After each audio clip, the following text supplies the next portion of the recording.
Hello my dear friends, how are you. आज जो हमारा टॉपिक है वो है how to file income tax return 1 for the assessment year 2021-22। आज हम इसमें देखेंगे कि हमने कैसे इनकम टैक्स रिटर्न जो फर्स्ट नंबर है उसको कैसे फाइल करना है। चलिए नेक्स्ट चलते हैं। सबसे पहले हमने देखना है कि condition to file ITR 1 of assessment year 2021-22 वो क्या है। ITR 1 जो है फॉर इंडिविजुअल्स, ओनली इंडिविजुअल के लिए है। बीइंग ए रेजिडेंट, सिर्फ रेजिडेंट पर्सन ही ये रिटर्न फाइल कर सकता है, other than not ordinary resident. ये नॉट ऑर्डिनरी रेजिडेंट के लिए नहीं है, ओनली सिर्फ ऑर्डिनरी रेजिडेंट के लिए ही ये रिटर्न है। Having total income up to ₹50 lakh. Assessee की जो इनकम है वो 50 लाख से अबव नहीं होनी चाहिए। Having income from salaries, either उसकी इनकम सैलरी से या फिर उसकी पेंशन इनकम। अगर असेसी के 8 से ज़्यादा हाउसेज हैं तो ये वो ITR 1 रिटर्न नहीं फाइल कर सकता। तो इसमें सिर्फ असेसी का एक ही हाउस होना चाहिए, चाहे वो हाउस लेट आउट है, चाहे सेल्फ ऑक्यूपाइड प्रॉपर्टी है, या फिर चाहे वो house deem to be let out है। तो इनकम फ्रॉम अदर सोर्सेज से भी हो सकती है, तो इंटरेस्ट एट्सेट्रा कोई भी अदर सोर्सेज से इनकम है तो भी वो ITR 1 फाइल कर सकता है।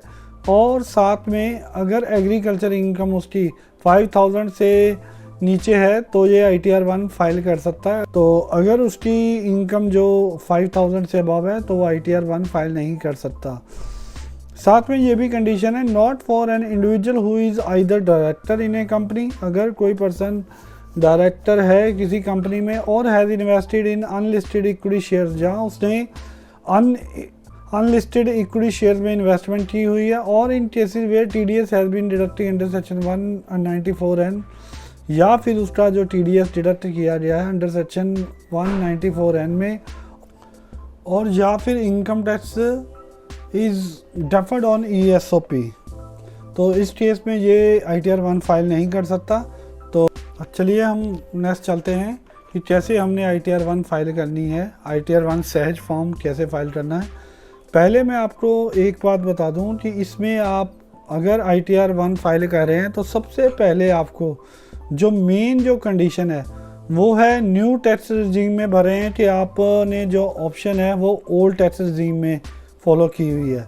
तो अगर आपको इसके बारे में बिल्कुल भी नॉलेज नहीं है तो आप ITR 1 अपने आप ना भरें, आप ITR 1 को किसी प्रोफेशनल से ही भरवाएं। तो रीज़न ये है कि इसमें अगर आपने इस ऑप्शन को देखिए, are you opting for new tax regime under section 115BAC, yes या नो। अगर आपने ये यस या नो गलत कर दिया तो आपको बहुत ही हैवी नुकसान झेलना पड़ सकता है। क्योंकि अगर आपने ऑप्शन मान लीजिए A में रिटर्न फाइल कर दी और ऑप्शन B आपके लिए बेनिफिशियल थी, तो आप इसको रिवाइज नहीं कर सकते। या फिर इसका उल्टा भी हो सकता है कि आपने ऑप्शन B में रिटर्न फाइल कर दी है और आपको ऑप्शन A से बेनिफिट होना था, तो अगर आपने ये ऑप्शन सिलेक्ट कर दी तो आप इसको रिवाइज नहीं कर पाएंगे। हो सकता है इसमें आपको बहुत हैवी मीन्स 50,000, 60,000, 70,000 तक भी आपको नुकसान झेलना पड़ सकता है जिनकी इनकम ज़्यादा होती है। तो इसलिए मैं आपको यही सजेस्ट करूँगा कि अगर आपको ये ऑप्शन ओल्ड टैक्स रिजीम या न्यू टैक्स रिजीम के बारे में नहीं पता है तो आप खुद रिटर्न ना फाइल करें, आप किसी प्रोफेशनल से ही भरवाएं। चलिए हम चलते हैं कि हमने कैसे ITR 1 को फाइल करना है।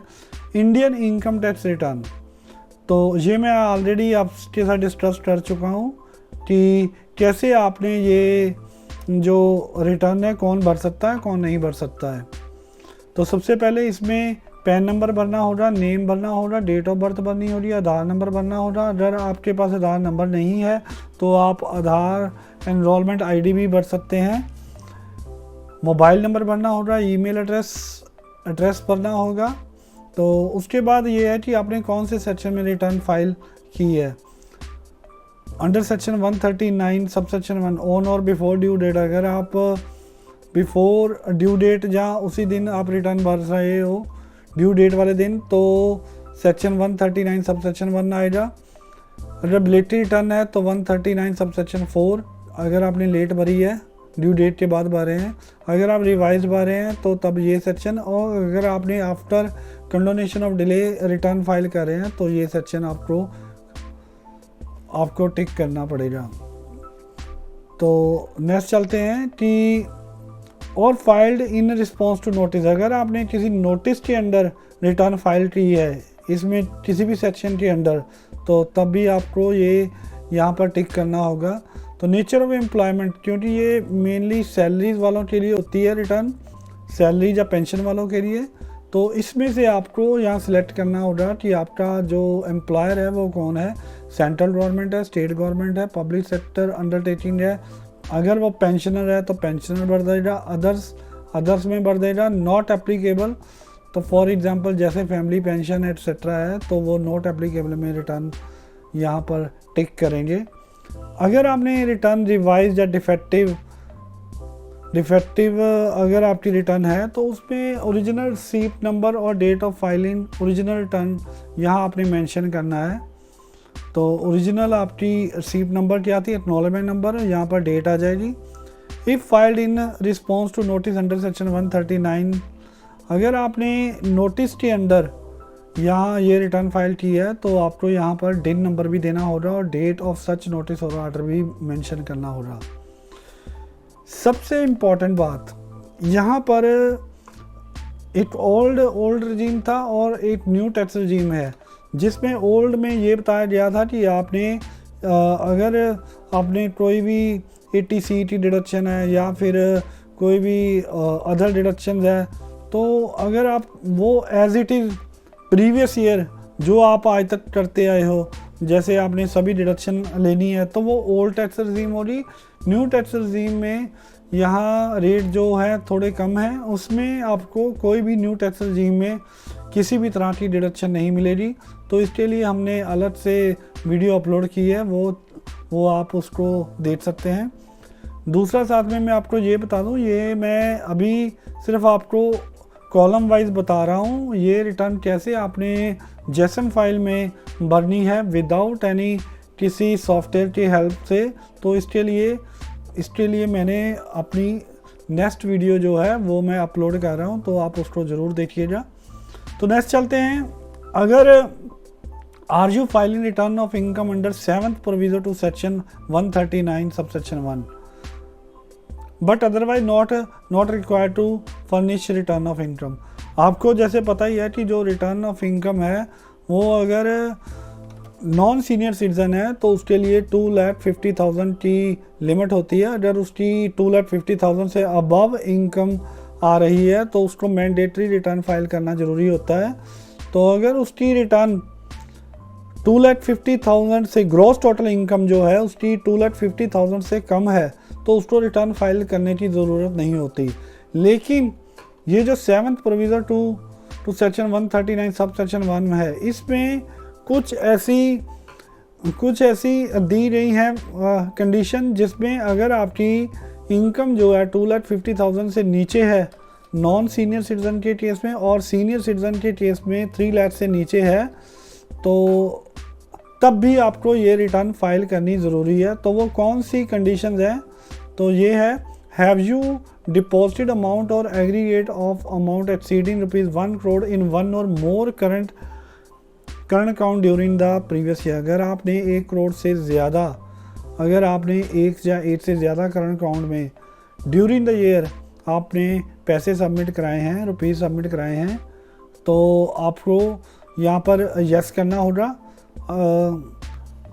दूसरी कंडीशन है, have you incurred expenditure of an amount और aggregate of amount exceeding ₹2 lakh for travel to a foreign country for yourself और फॉर एनी अदर पर्सन। अगर आपने ट्रैवल पे अपने या किसी अदर पर्सन के आपने ट्रैवल पर एग्रीगेट 2 लाख से अबव आपने एक्सपेंडिचर इनकर्ड किए हैं तो आपको यहाँ पर यस करना होगा। तो आपको इस प्रोविज़न के अंडर आपको रिटर्न फाइल करनी होगी। तो थर्ड जो है, have you incurred expenditure of amount और aggregate of amount exceeding ₹1 lakh on consumption of electricity during the previous year. अगर आपने 8 लाख रुपीज़ से ज़्यादा इलेक्ट्रिसिटी पर आपने खर्चा किया है तो आपको यहाँ पर यस करना होगा ड्यूरिंग द ईयर, अगर आपने एक्सपेंडिचर इंकर्ड किए हैं। तो इनमें से ये है कि अगर आपने तीनों में से कोई भी जो आपको प्रोविज़न पे अगर आपके लिए यस है तो आपको रिटर्न फाइल करनी होगी। इवन आपकी जो ग्रॉस टोटल इनकम है वो 2,50,000 से नीचे है तब भी आपको ये रिटर्न फाइल करनी होगी और आपको टिक करना होगा कि ये कौन सा पॉइंट आप पर सही बैठता है। तो दूसरा मैं ये बता दूं, अगर आपकी जो रिटर्न है वो 2,50,000 से अबव है तब आपको यहाँ पर इवन आपको कोई भी कंडीशन यहाँ पर सेटिस्फाई हो भी रही है तब भी आपको टिक मारने की ज़रूरत नहीं है। सिर्फ आपने नॉर्मल जैसे रिटर्न भरते हैं वैसे चले जाना है, इस पॉइंट को आपने इग्नोर कर देना है। तो नेक्स्ट चलते हैं, ग्रॉस टोटल इनकम कैसे फाइंड होगी। उसमें सबसे पहले ग्रॉस सैलरी आ जाएगी। यहाँ salary as per section 17 sub section 1, कोई परक्यूजिट है वो 17 सब सेक्शन 2, या profit in lieu of salary as per section 17 sub section 3 है। तीनों का जो टोटल है उसमें से less allowances to the extent exempt under section 10, तो इसमें से अलाउंसेस जो है वो लेस हो जाएंगे तो नेट सैलरी आ जाएगी। तो डिडक्शन अंडर सेक्शन 16 में आपको जैसे पता ही है कि 3 तरह की है। स्टैंडर्ड डिडक्शन आ रही है यहाँ पर 50,000। तो एंटरटेनमेंट अलाउंस अगर है कोई तो professional tax under section 16। Even इसमें आप पंजाब स्टेट डेवलपमेंट टैक्स का जो टैक्स है वो भी आप यहाँ पर लिख सकते हैं। तो नेक्स्ट है income chargeable under the head salaries, तो यहाँ पर नेट सैलरी से डिडक्शन लेस हो जाएगी तो ये income chargeable under the head salaries आ जाएगा। तो इसमें सिर्फ सैलरी नहीं आएगा, इसमें कोई भी पेंशन भी आ सकती है, पेंशन भी आएगी यहाँ पर, लेकिन फैमिली पेंशन यहाँ नहीं आएगी। तो नेक्स्ट चलते हैं, इनकम फ्रॉम हाउस प्रॉपर्टी में यहाँ पर जो अगर एक ही हाउस है तभी आ सकता है, अगर एक हाउस से ज़्यादा है तो आप ITR 1 फाइल नहीं कर सकते, तो आपको अदर्स फॉर्म है उस पर जाना होगा। तो आपको यहाँ पर टिक करना होगा कि वो सेल्फ ऑक्यूपाइड हाउस है, लेट आउट है कि deem to be let out है। यहाँ पर ग्रॉस रेंट आ जाएगा।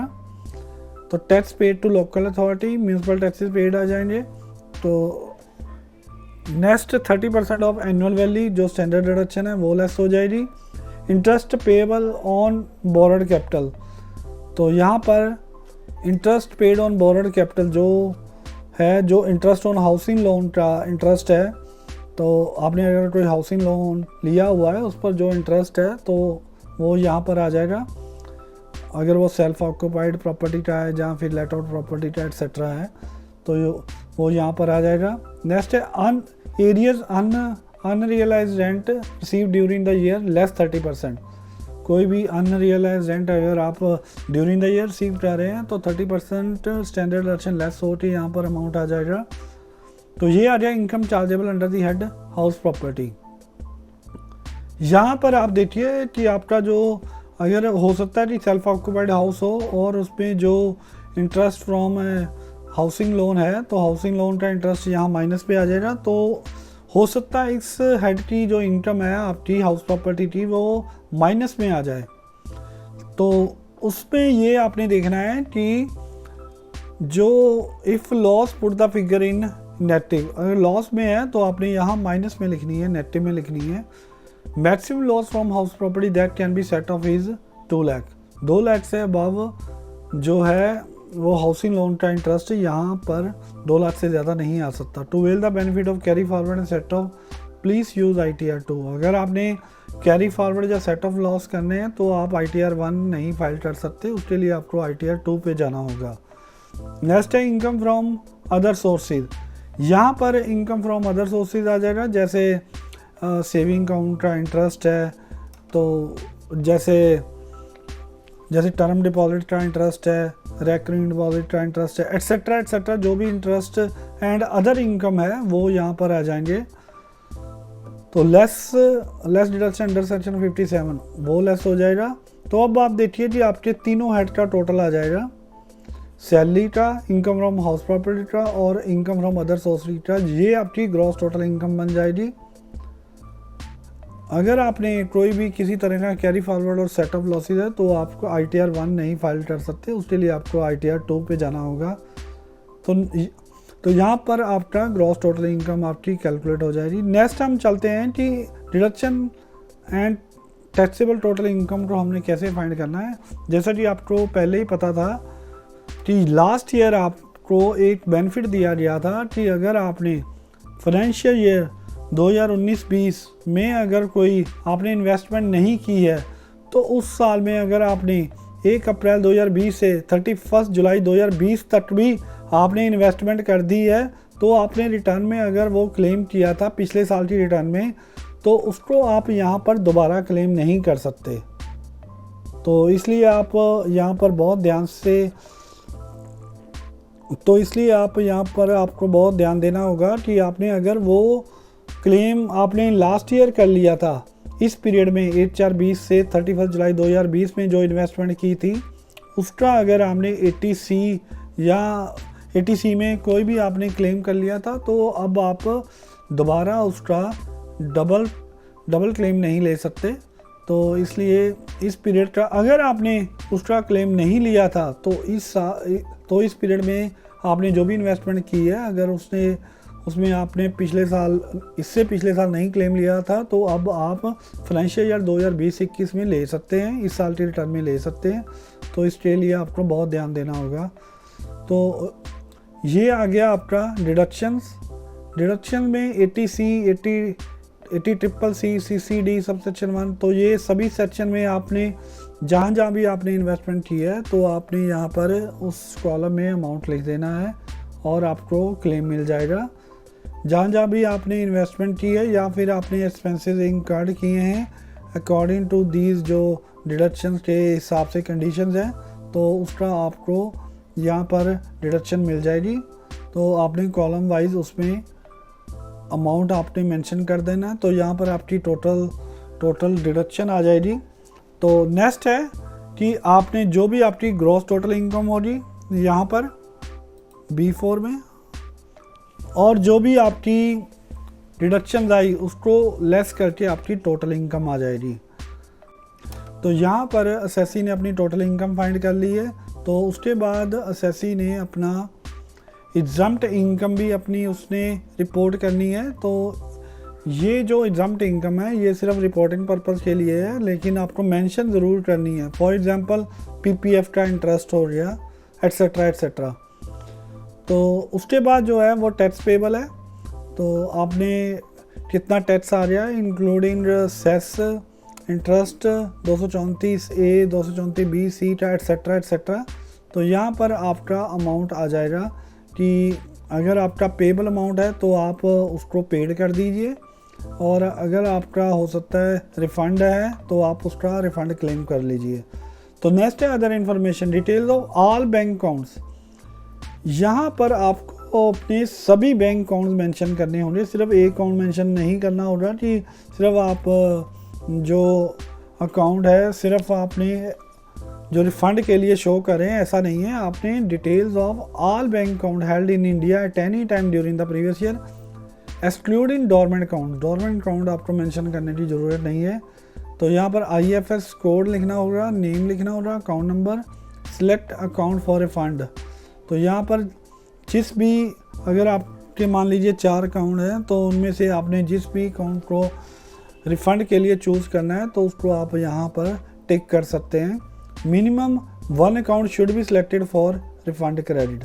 एक अकाउंट तो आपको मेंशन करना ही होगा रिफंड के लिए। In case of refund multiple accounts are selected for refund credit then refund will be credited one of the account decided by CPC after processing.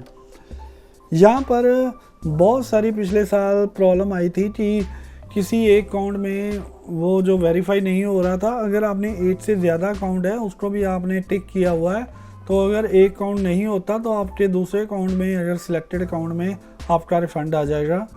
तो इसलिए हो सकता है कि आप 8 से ज़्यादा अकाउंट भी सिलेक्ट कर सकते हैं रिफ़ंड के लिए, लेकिन मिनिमम एक अकाउंट तो आपको सिलेक्ट करना ही होगा रिफ़ंड के लिए। नेक्स्ट है कि एडवांस टैक्स और सेल्फ असेसमेंट टैक्स अगर आपने डिपॉजिट कराए हुए हैं तो यहाँ पर BSL code, date of deposit, serial number और टैक्स पेड आपने मेंशन कर देना है। नेक्स्ट है TDS की डिटेल अगर आपकी जो है TDS या TCS की एज पर form number 16, 16A, 16C, 27D issued by the deductors employer और पेयर।